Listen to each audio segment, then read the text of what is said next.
గౌరీ 46వ భాగం. ఉదయం 11 గంటలవుతుంది అనగా స్రవంతి వచ్చింది హాస్పిటల్‌కి. తన భర్తతో కలిసి అన్నను చూడటానికి.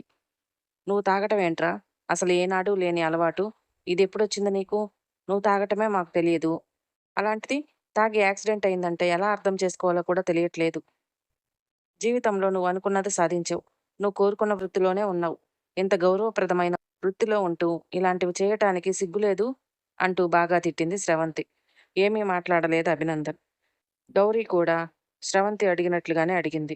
కానీ అభినందన్ మాత్రం ఏమీ మాట్లాడలేదు. ఎవరు ఏమి మాట్లాడుతున్నా అతను మాత్రం ముభావంగా ఉండిపోయాడు. అప్పుడు నందినిని అడిగారు. నందిని ఒకటే మాట చెబుతుంది అందరికీ.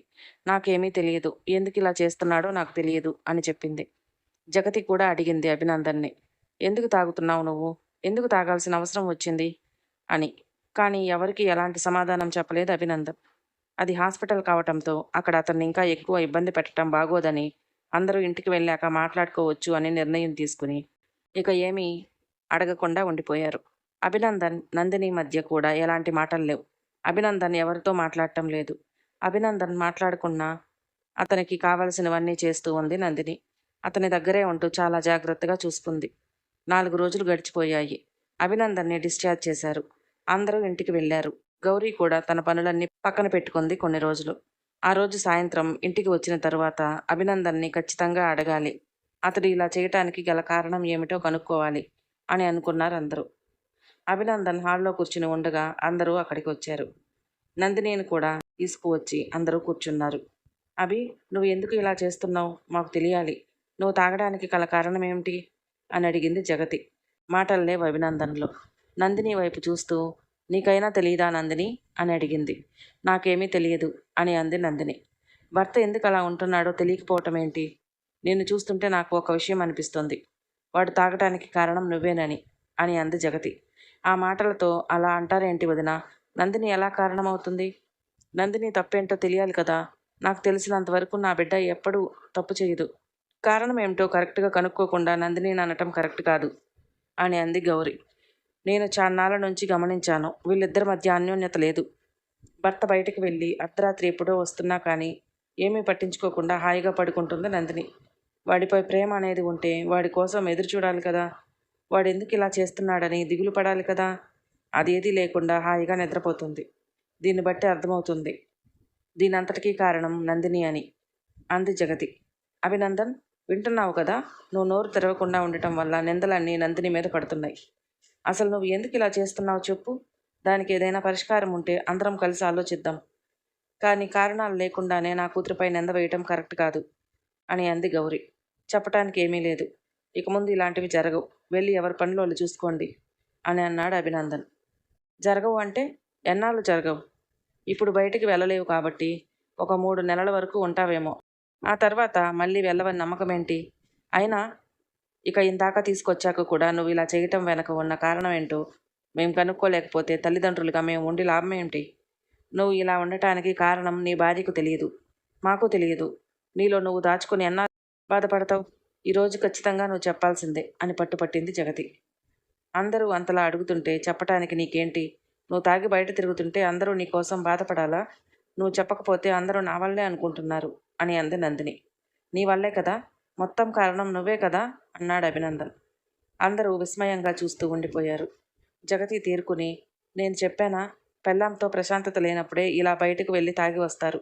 అందుకే ముందు నుండి నాకు నందిని పైనే అనుమానం ఉంది" అని అంది జగతి. నందిని వైపు చూసింది గౌరి. అమాయకంగా ఉన్నాయి నందిని చూపులు. "నాకేం తెలియదు" అన్నట్లుగా. "ఏం చేసింది నా కూతురు?" అని అడిగింది గౌరి.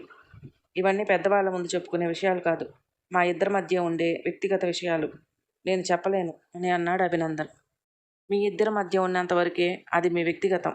ఎప్పుడైతే రోజు ఇలా తాగి యాక్సిడెంట్ జరిగేదాకా తెచ్చుకున్నావో అప్పుడు పెద్దవాళ్లకు కల్పించుకోవాల్సిన అవసరం వచ్చింది. మా దగ్గర ఏది దాచాల్సిన అవసరం లేదు. మేము మీ వయసు నుండి వచ్చిన వాళ్ళమే. అసలు ఏం జరిగిందో మీ ఇద్దరు చెప్తే సమస్య పరిష్కారం అయ్యే అవకాశాలు ఉన్నాయి. లేదు అంటే ఇది చిలికి చిలికి గాలివానగా మారే అవకాశం ఉంది. ఏం జరిగిందో చెప్పండి" అని అంది గౌరి. "మీకు చెప్పొచ్చో లేదో కానీ ఇంతదాకా వచ్చాక దాచటానికి ఇంకేమీ లేదు. ఇంతవరకు మా ఇద్దరి మధ్య ఏం జరగలేదు. భార్యాభర్తలుగా మారే అవకాశం నందిని నాకు ఇవ్వలేదు. పేరుకు మాత్రమే తాళి కట్టిన భార్య నన్ను ఒక పరాయి వాడిని చూసినట్టు చూస్తుంది. ఇలా ఇంకెన్నాళ్ళు ఉంటామని చనువు తీసుకోపోతే చంపపై కొట్టింది. కడుపులో తన్నింది. ఆ మాట అభినందన్ చెప్పగానే అందరూ ఆశ్చర్యంగా చూశారు. ఇలా అందరి ముందు చెప్తాడు అని ఊహించిన నందిని ఏం మాట్లాడాలో అర్థం కాక ముభావంగా ఉండిపోయింది. అది భరించలేక, అది ఎవరికి చెప్పుకోవాలో తెలియక ఆ రోజు నుండి నేను తాగడం మొదలుపెట్టాను. ఎలా చెప్పుకోను? ఎవరికి చెప్పుకోను? నా పెళ్ళాం నన్ను కొట్టింది అని ఎవరికైనా చెప్పుకుంటే నా పరువు ఏమవుతుంది? ఆడవాళ్ళను కొట్టొద్దు, వాళ్లకు చాలా గౌరవం ఇవ్వాలి అని నేను అనుకునే నాలాంటి వాడికి ఇలాంటి పెళ్ళాం వచ్చింది. ఆ బాధని ఎలా భరించాలో నాకు అర్థం కావటం లేదు. ఎవరితో చెప్పుకున్నా కూడా నన్ను చాలా చిన్నచూపు చూస్తారు. పెళ్ళాం చేతిలో తన్నులు తిన్న చేతగాని చవట అని అంటారు. అసలు ఎవరికైనా ఇలా జరుగుతుందా? ఎంతో ఇష్టపడి పెళ్లి చేసుకున్నా కానీ తనకు నాపై ఎలాంటి ఇష్టం లేదు. కేవలం తన తల్లి కోసం మాత్రమే నన్ను పెళ్లి చేసుకుందట. తనే ఆ మాట చెప్పింది నాకు. ఒకరోజు ఏదో విషయంలో మాట పెరిగితే మళ్ళీ నాపై చేయి చేసుకుంది చెప్తూ ఉన్నాడు అభినందన్. అసలు ఈ కొట్టడం ఏంట్రా? అంతలా నువ్వు తననేమన్నావు? అంది జగతి. తన పుట్టినరోజు తర్వాత రోజు నాకెందుకు చెప్పలేదు అని అడిగాను.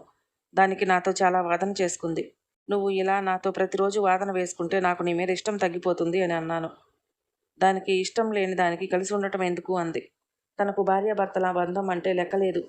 అసలు నువ్వు నన్ను ఎందుకు పెళ్లి చేసుకున్నావు అని ఏదో అన్నందుకు మళ్ళీ కొట్టింది. తను నన్ను కొట్టినందుకు తిరిగి నేను చావు కొట్టాలి అనుకుందేమో. ఇప్పుడు అర్థమవుతుంది. కావాలని తను నన్ను కొట్టింది.